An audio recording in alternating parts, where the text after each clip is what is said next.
Good day. Do you know what these bats are doing? They are grouping themselves together, but their population or the number of bats remains the same. What is that property that makes the total number of bats remains the same? This will be our lesson for today, the properties of addition. Addition is the grouping of items together. In the slide, we can see there are 3 butterflies. We can add them. 1 plus 2 is equal to 3. How about if 2 is added to 1? Did we get the same result? Another example are the 5 horses. 3 plus 2 is equal to 5 horses. How about if we change the order? 2 plus 3 is equal to what number? Yes, the sum is 5. The order of addends does not change or affect the sum. How about this? We have 4 and 2 puppies. How many puppies altogether? 4 plus 2 is equal to 6. Now we change the order of addends. 2 plus 4 is equal to 6. The order of the addends does not affect the sum. 1 plus 2 is equal to 3. 1 and 2 are called addends. Here is the equal sign, and 3 is called sum. Addends are the numbers being added together.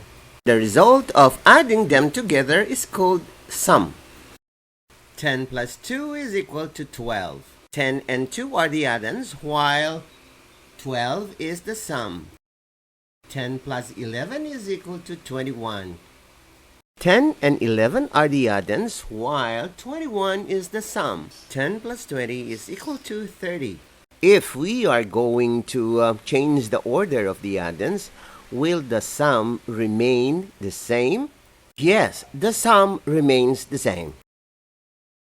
That is what we call commutative property of addition.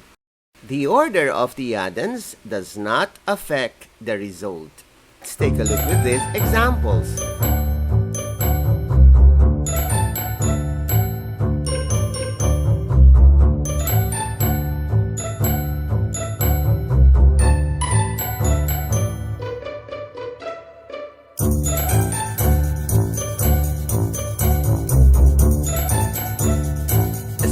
Property that we are going to discuss on addition is associative property of addition.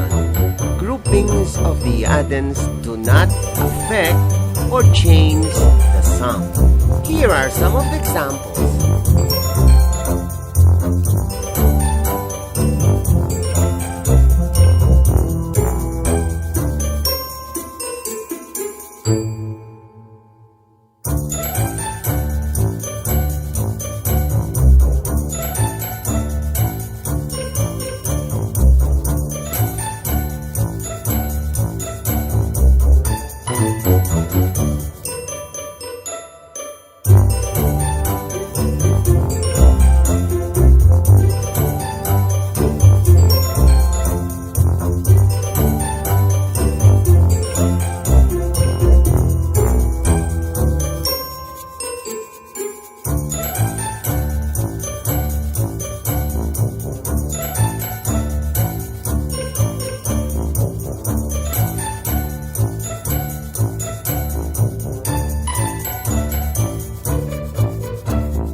Now it's your turn to find out which property of addition fits the following expression. For item number 1, the order of addends does not affect the sum, so it is commutative property of addition.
Sa mga magulang na gustong isali ang mga anak upang mas lalo silang magiging mahusay, mangyari po lamang makipag-ugnayan sa mga admin.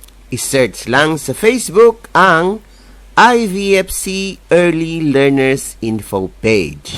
Ito ay isang libreng serbisyo mula sa I Volunteer for Filipino Children.